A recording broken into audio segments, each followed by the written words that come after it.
Welcome to My Business Matters, the Michigan Chamber podcast.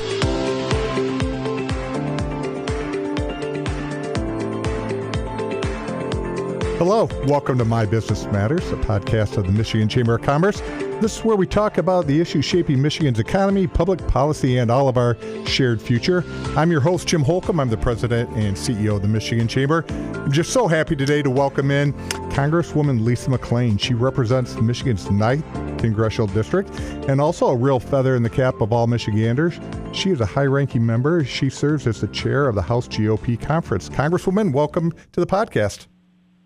Thanks for having me. No, I appreciate it. I know you're busy there. Certainly, as we all follow the news, a lot going on in D.C. And I can tell you we're all happy that you're at the center of it. Your leadership's been shining through here in Michigan, and we appreciate what you do.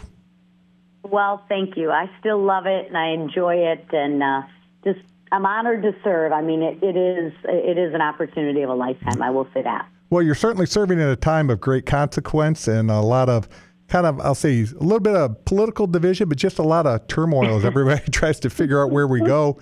You know, the federal government shut down. I think we're in our 4th week now, and we're starting to see some impacts. Just kind of wondered what your perspective is on that, and how do you see a path forward?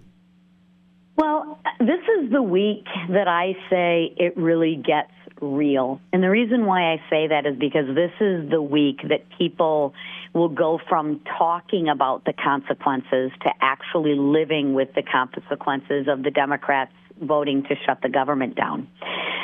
This is the week that SNAP benefits will actually cease.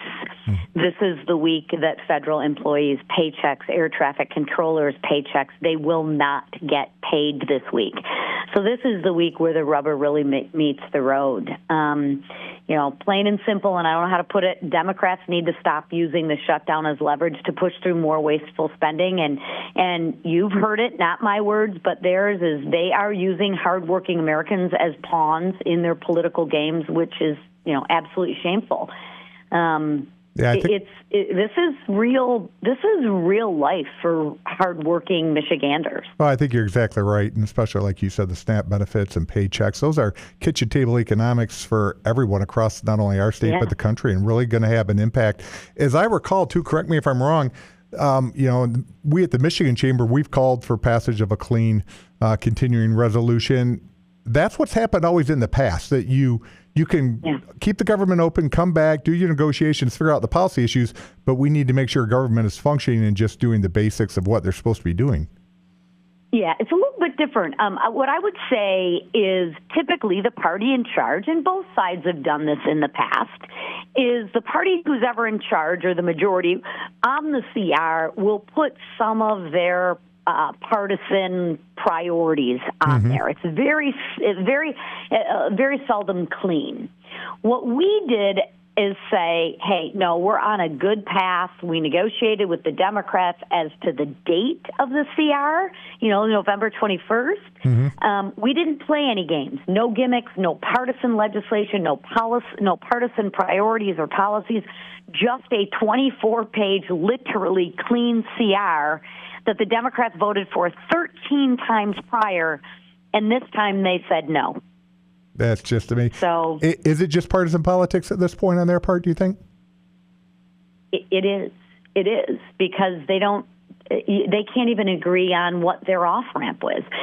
First it was, I want to fight President Trump, and then it was, okay, it's about the Epstein files, and now it's about the ACA credits. What's happening in the Democratic Party right now, which is really sad, is the extreme left, the extreme progressive communist wing of their party is in control. I mean, Chuck Schumer is on record, Alyssa Slotkin, Gary Peters, you can go and listen to all of them, on record that, a clean CR is good, you need to pass it to shut the government down, is harmful, et cetera, et cetera. Not my words, these are their words. But why the change now? It's the change because they're afraid to get primaried by the leftist communist wing of their party. I mean, the Democratic Party of today is not your grandfather's Democratic Party. They're not. They're just not. They're progressive. I mean, look what's happening in New York right now. And our senators both are good people, and they're relatively middle of the road, moderate senators. They're anything but that now because they're scared to death to get primaried from their progressive left. I think that's what's really frustrating is just a lot of everyday voters. They look at the political machinations in D.C. or here in Lansing or even at their local government, and you either have follow the leader where everybody is just kind of saying, okay, the person at the top of the pyramid does do this, or you see what you have happening now that you're describing. It's more about their political posturing for the future than it is about the policy enactment for today. Yeah, self-preservation's an interesting animal. Yeah, well, we did have some, good things happening. You guys have been very active in the Congress and working with President Trump, and one of those signature victories has been the One Big Beautiful Bill, and that got signed into law. Wondering what your perspective on that is. What do you think are some of the best benefits that are going to come to people in Michigan through that enactment?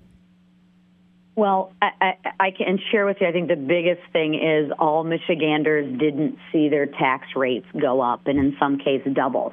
That's the number one thing that would have happened was the Trump tax cuts would have expired, and all Michiganders, even if you're in the lowest tax bracket, the 12% tax bracket, it's not going up to 23%. Think about that. Yeah. So, the tax benefits we passed are going to help. Think it delivers about an $11,700 increase in your yearly take-home pay for a family of four. Almost $12,000, an extra $1,000 a month in people's pockets is a good thing, right? It increases the disposable income for over 1.2 million Michigan families. I mean, that's a big deal. It allows Social Security beneficiaries to deduct more than $6,000 on their taxes, raises the child tax care credit, almost doubles that. So that's important. Not to mention the Pell Grants, right? The working families tax cut there's something in there for everybody, but there's a lot of good in there for education, and I sit on the Education and Workforce Committee. And the Pell Grant programs can now be used for workforce development and certification, not just the four-year universities, which I think is great. So not to mention the depreciation that you get from the tax cuts for the small business owners. I mean, a lot of the Farm Bill got done in this working families tax cut. So it was transformational legislation, but the tax permanency, I think, is really critical for our small business owners. And I think what you'll see is Republicans, we believe in people. We believe that people are a better steward of their money than the government. Exactly. And I can tell you, from our members' perspective, certainly the focus on free enterprise and doing some things to help businesses, because I have a lot of conversations with people around the state. It's not just the business that benefits. When you give a research and development tax credit or something in One Big Beautiful Bill, that leads to more jobs down the line where we have, a much stronger economic ecosystem for everyone. It's not just that one business that's benefiting. And I think that's, kind of hit on what you talked about, the tax credit or tax cuts. That's not just for the people and their family. That's for their whole community. They take that disposable income and they spend it within their community, which strengthens everyone. Yeah. It does. And I always say it's your economic policies that give you your social programs. And the better small businesses do, the more taxes they pay, just because of sheer volume, the more people that they employ to pay taxes, right? And it helps. Your charity goes up, your crime goes down, your education goes up. We need to celebrate and applaud and incentivize small businesses, because without small businesses, the government doesn't produce anything. No. They produce nothing. It's small businesses that truly are the backbone of this economy. And if you truly want to take care of your communities, it's the small businesses that are at the heart of that. Absolutely. And I think what frustrates a lot of people is the business world and the business community do strengthen the communities. They're at the center of what we're doing, and yet government gets in the middle. And that's where, they're putting up more hurdles than they're taking down, and it's just stifling our economic growth. Now, it does. I would just say, when you have more people in your compliance department than you have your customer service department, that's a problem. Yes. Yeah. We're talking about, either the One Big Beautiful Bill or the shutdown. You're dealing with a lot of complex issues. You're dealing with things that are highly emotional, things that impact real people and their everyday lives. But you've always built a reputation being straightforward and, results focused. What's your approach as you're in these conversations with your colleagues to making sure you're getting something done? How do you lead to make sure you're motivating people towards a practical solution?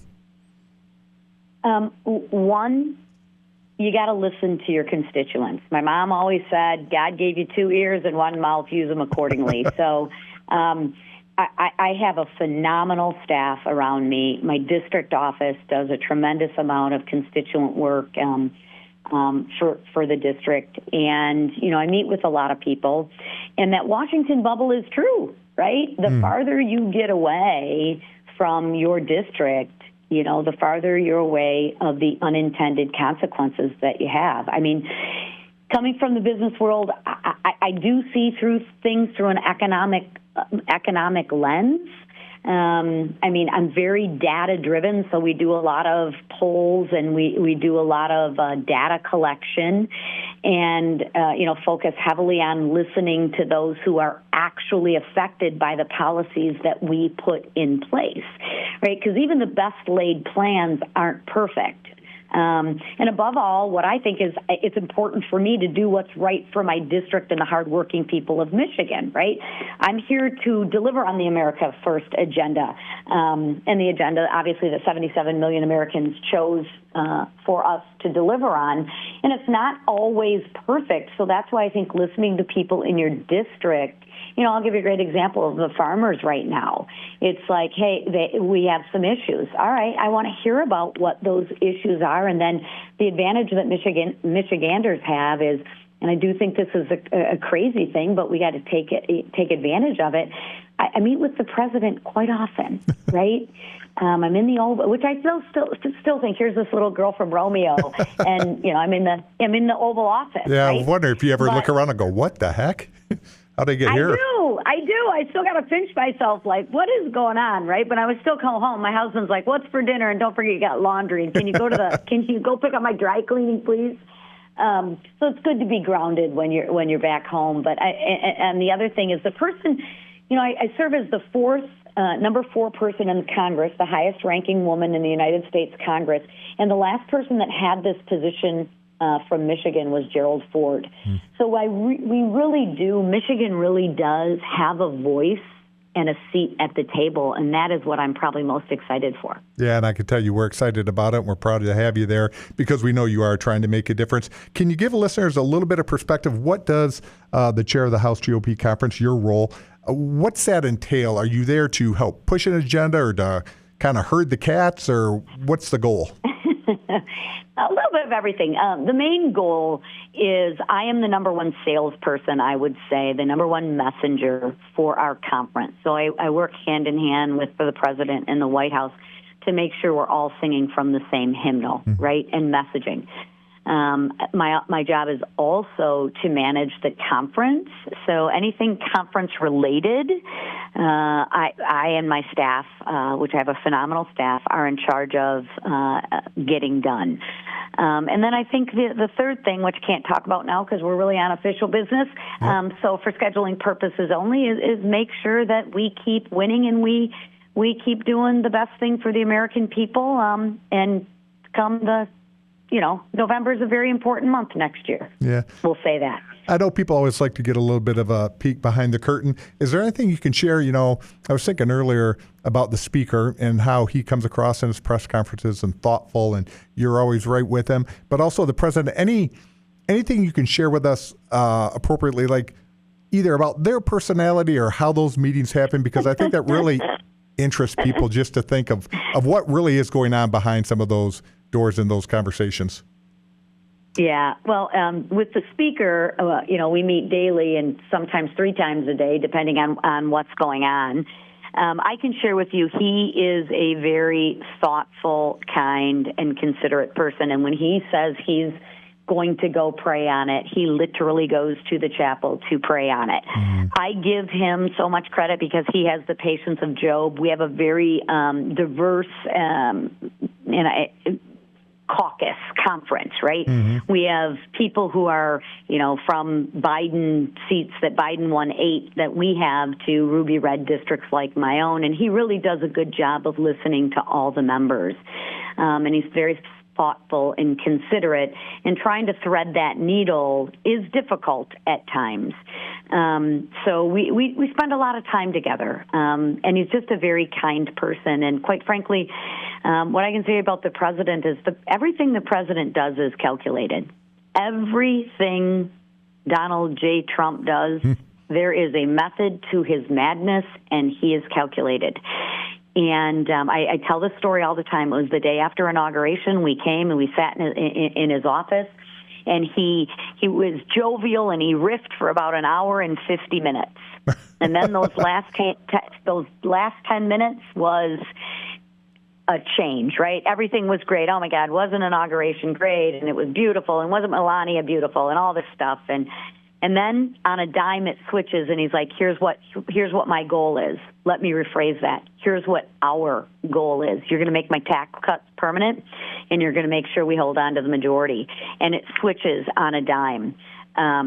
So it's been an honor of a lifetime to serve with the president, to serve with my Speaker Johnson. And I often joke with Speaker Johnson. We used to, Mike and I used to sit at the little kids table, and now here we are at the big kids table. So it's kind of fun. Yeah. No.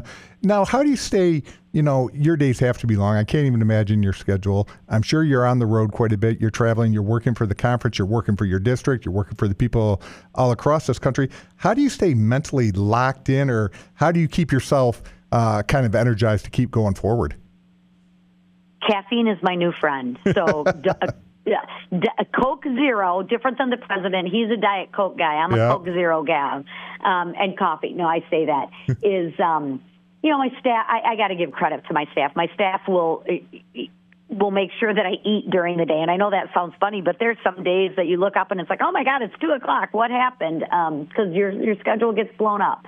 But if you love what you do, of which I do, it's really not that tough, right? Because not many people get to do what I get to do, and I tell it. My husband reminds me of it. You decided to do this, Lisa. This is your choice, right? Yeah. And it is my choice, and I enjoy it. So the minute I don't enjoy it anymore, I won't do it. So I think the big advantage that I have is I truly, truly enjoy what I do, and it's fun for me. Not every day is beautiful and fun and great, but for the most part, I really like what I do. Oh, that's great, because you're making a difference there. Now, you're working for the conference is in your capacity as the chair, but you also, I know from talking to my members who are in your district, you're constantly visible in the district and you're serving them well. Do you have the ability to push your own legislative agenda, or is yours always just whatever is coming down through the conference agenda? I'm just wondering how you split your time or how you make things happen.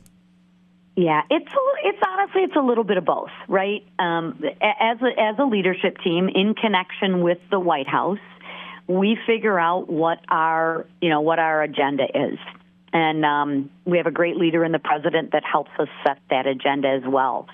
However, we are pretty lucky that I do have a seat at the leadership table, so I don't ask for a lot of things often, but when I do, I usually have the ability to get what I ask for. And I don't say that arrogantly or sarcastically, but if you're not asking for everything every single day, when you ask something for something, people listen. I mean, just take a look at what we were able to achieve with Selfridge and getting a fighter mission there. Yep. And that's a big deal for Michigan, right? It's a huge deal for Michigan, and what we've done for our Great Lakes and the Great Lakes Mapping Act and permitting reform is huge.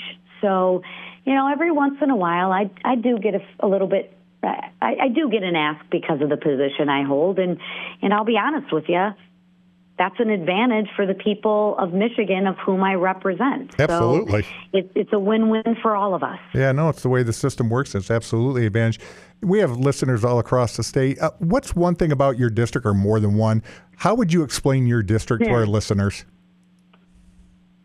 So I I think selfishly, of course, I have the best district there is. But really my district is broken up into, I would say, two parts. I really have the thumb of my district, which is heavily agricultural. And then I have like the lower end, Macomb, Oakland, which is very heavily manufacturing, aerospace, small business, right? Mm-hmm. But it's I think the people in my district, for the most part, are Main Street America. They want government to get out of the way. Yep. They want to go run their business, run their farm, come home, watch TV, watch a football game, go to their kids' activities, and for the most part, just leave them alone to run their life. I mean, have a little faith in them. The people of my district, I can share with you, have been so educational for me. And what I mean by that is I'm a business owner, right? So I see things through an economic lens. Whether it's the manufacturers, whether it's the farmers, whether it's the restaurant owners, the amount of time that they have spent with me to educate me on their issues and not get frustrated with me if I ask, a divergent question or spend time with me. They've really been extremely gracious and generous with their time, because if I truly don't understand the issue, it's really hard for me to advocate for you. But it takes time, because different in business, I have to know foreign policy and ag policy and tax policy and rural health care policy. And I need help from my district to educate me and explain to me how the policies that we put forth in Washington, what are the consequences, and sometimes the unintended consequences that the policies that we are doing or could potentially do, what effects they could have for their specific industries. So I don't think I have I don't think there's any better constituents from the people than I have in my district. Well, I think your answer perfectly illustrates exactly why you're so well thought of back here in Michigan, especially in your district, and kind of to how you describe your district. You trust them. You're saying, give me information. Let me advocate for you, where I think we go to other districts across the country, and the member who represents that says, hey, I'm from the government. I know best. I'll tell you what I think. I'll vote the way I think that you should be acting. And I think you're completely the opposite of that, and that's probably why you're successful, because you're actually trying to listen, understand, and advocate for others and not doing it on your own behalf. Yeah, I tell everybody, I said, I think my ladder's on the right wall. I think I understand your issues. But if we don't communicate and have an open line of communication, how do I know I'm doing the right thing? You're there. You have a better understanding of your business or your farm or your hospital or your Selfridge Air Force Base, because you live it day in and day out, and I don't. So it's really important to me to get that feedback from my constituents. And let me tell you, they're pretty straightforward in giving it to me as well. Well, that's good information. Well, Congresswoman, I want to make sure I give you the last word. Anything that you wanted to share in the podcast today before we wrap this up? I know time goes by fast and we're coming to an end, but I want to make sure I give you the open mic if there's anything else you wanted to share with people across Michigan. Listen, I think we are in, even with the government shutdown, and this too shall pass. It will. I believe the Democrats will come to their senses and forget about the partisan policies and actually do the right thing for the people that they represent, and the government will open up. And at the end of the day, I do think we're on the right track for the people of Michigan and the country, right? We are lowering taxes. We believe in limited government. We believe in people. We believe in law and order. And at the end of the day, this is the greatest country in the world that we all live in, right? That's why everybody risks their lives every day to come here. So it's been an honor of a lifetime. I love doing what I'm doing, and I'm just happy. I'm happy that I'm here. Oh, well, we are very happy you're there as well. Congresswoman, thank you for what you do. Thank you for your public service, or spending a few minutes with us today, giving us a behind-the-scenes look at what's happening in Washington. And, we just really appreciate your commitment to moving Michigan and our entire country forward. So thank you so much. Thank you. Have a great day. You too. And thanks to all of you for listening. Subscribe and like our podcast for easy notifications. And if you ever need information about public policy in Michigan or in Washington, D.C., go to michamber.com.